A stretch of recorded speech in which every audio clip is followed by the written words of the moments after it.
जय श्री राधे कृष्ण दोस्तों, जय महादेव। श्रावण मास महात्म्य की कथा में कल हमने तीसरे अध्याय में जाना था कि नक्त व्रत और मौन व्रत का किस प्रकार किया जाता है और इसका क्या फल प्राप्त होता है। आज हम आगे का चौथा अध्याय श्रवण करेंगे। भगवान सदाशिव ने श्री सनत कुमार जी से आगे कहा है, हे ब्रह्मपुत्र, अब मैं तुम्हें धारण पारण व्रत के संबंध में बतलाऊंगा। तुम ध्यान पूर्वक सुनो। पूर्व प्रतिपदा तिथि को पुण्याह वाचन करवाने के पश्चात मेरे लिए व्रत करना चाहिए। एक दिन धारण तथा दूसरे दिन पारण करना चाहिए। धारण में उपवास तथा पारण में भोजन विहित है। व्रत करने वाले को मास की समाप्ति पर उद्यापन करना चाहिए। प्रथम श्रावण मास की समाप्ति में कीर्तन पुण्याहवाचन कराकर हे वत्स आचार्य और ब्राह्मणों का वरण करना चाहिए। भगवान सदाशिव तथा भगवती पार्वती की सोने की प्रतिमा के ऊपर स्थापित करनी चाहिए और रात भर भक्ति द्वारा अर्चन करना चाहिए। रात को शिव महापुराण श्रवण करना और कीर्तन आदि करते हुए जागरण करना चाहिए। प्रातः काल हवन करना चाहिए। त्रयंबकम यजामहे, इस मंत्र से तिलों और चावलों की आहुति देनी चाहिए। षडाक्षर मंत्र ओम नमः शिवाय मंत्र से खीर की आहुति देनी चाहिए।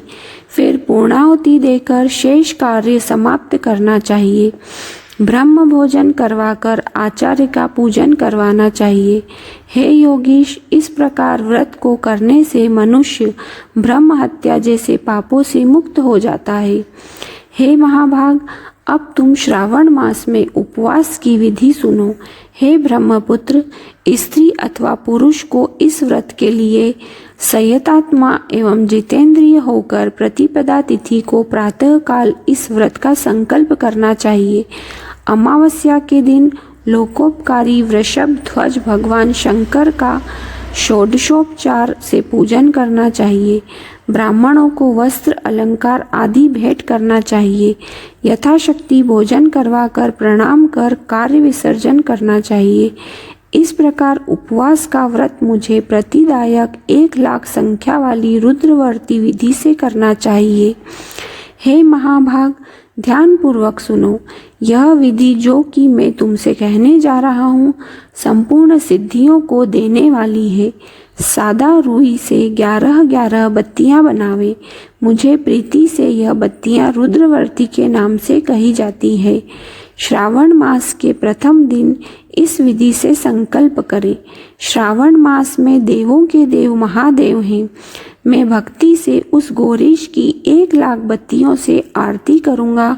यह संकल्प करने से पश्चात 1,000 बत्ती से आरती करनी चाहिए या प्रतिदिन 3,000 बत्तियों द्वारा आरती करनी चाहिए या एक ही दिन में 1,00,000 रुद्रवर्ती को प्रज्वलित करना चाहिए। यह बत्तियां मुझे अत्यधिक प्रिय है। इनको शुद्ध घृत से सिंचित करना चाहिए। इस प्रकार संसार के स्वामी भगवान सदाशिव का पूजन करके कथा सुननी चाहिए।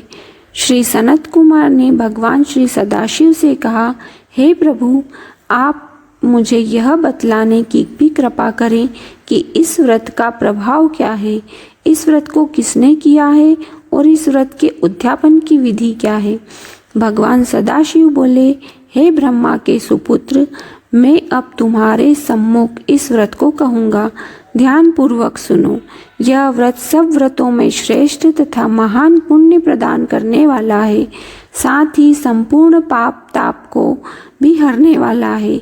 इससे प्रीति तथा सौभाग्य की प्राप्ति होती है। पुत्र पौत्र तथा समृद्धि को देने वाला यह व्रत भगवान श्री सदाशिव को अत्यंत प्रिय है। इससे उत्तम शिवलोक की प्राप्ति होती है। सत्य तो यह है कि तीनों लोकों में रुद्रवर्ती जैसा दूसरा कोई भी व्रत नहीं है। इसके संबंध में अब मैं एक पुरातन कथा कहूँगा। क्षिप्रा नदी के सुंदर तट पर रमणीय उज्जैनी नाम की एक पुरी है। उस नगरी में एक सुगंधा नामक वेश्या रहती थी। वेश्या ने संसार में अपने सूरत का अति दुस्साह 100 मोहर मूल्य देने की प्रतिज्ञा की थी। उसने युवा पुरुषों तथा ब्राह्मण कुमारों का धर्म भ्रष्ट किया, बार बार बहुत से राजाओं तथा राजकुमारों को बिगाड़ा, उनके भूषण आदि छीनकर उनको बुरी तरह से अपमानित करके अपने घर से निकाल दिया। इस प्रकार उसने बहुत से प्राणियों को बुरी तरह से लूटा और लूटने के बाद उनके घरों से निकाल दिया। अब वह बेचारे शर्म के मारे किसी को अपना मुंह तक दिखा न सके थे। उसके नाम के अनुसार उसके शरीर की सुगंध 1 कोस तक जाती थी। उसके रूप की चारों ओर चर्चा थी। गायन विद्या से संबंधित वह 6 राग तथा 36 रागिनियों में पूर्णतः दक्ष थी।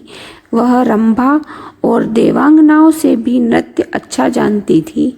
चाल का यह हाल था कि हस्ती और हंस की चाल को भी मात देती थी। हे ब्रह्मपुत्र, एक दिन वह वेश्या शिप्रा नदी के तट पर गई और उसने कई ब्राह्मणों को भजन, जप, ध्यान, शिवार्चन तथा विष्णु अर्चन में लीन देखा। हे योगीश, ब्राह्मण मंडल के मध्य में उसने महर्षि वशिष्ठ को ध्यान में संलग्न देखा। केवल उनके दर्शन से उसकी बुद्धि परिवर्तित हो गई। जीवन तथा विषयों से मन हट गया। उसने महर्षि को बारंबार प्रणाम करके अपने पाप कर्मों के नाश का उपाय पूछा। उसने कहा, प्रभु, मैंने आज तक बहुत पाप किए हैं। हे विप्रेंद्र, आप मुझे उन पापों के नाश का उपाय बतलाइए। भगवान सदाशिव ने श्री सनत कुमार से कहा। महर्षि वशिष्ठ ने उस वेश्या की बात सुनकर उससे कहा, तुम मेरी बात ध्यान पूर्वक सुनो। मैं अब तुम्हारे सम्मुख उस उपाय को कहूँगा जिससे कि तुम्हारे समस्त पापों का नाश हो सकता है। हे बद्री, तुम त्रैलोक के प्रसिद्ध वाराणसी में जाकर दुर्लभ रुद्रवर्ती नामक व्रत करो। यह व्रत महान पुण्य देने वाला तथा सदाशिव की भक्ति में मन को लगाने वाला है। हे भद्रे, इस व्रत के करने से ही तुम्हारी उत्तम गति हो सकती है। भगवान सदाशिव ने श्री सनत कुमार से कहा। महर्षि वशिष्ठ के वचन सुनकर सुगंधा अपना खजाना, नौकर चाकर तथा मित्रों को लेकर काशीपुरी में पहुंची और उसने महर्षि के आदेशानुसार व्रत को किया। बस फिर वह वेश्या पंचभौतिक शरीर को त्याग भगवान शंकर के शरीर में लय हो गई। जो स्त्री इस व्रत को करती है वह जिस वस्तु की भी इच्छा करती है वह उसे अवश्य प्राप्त होती है।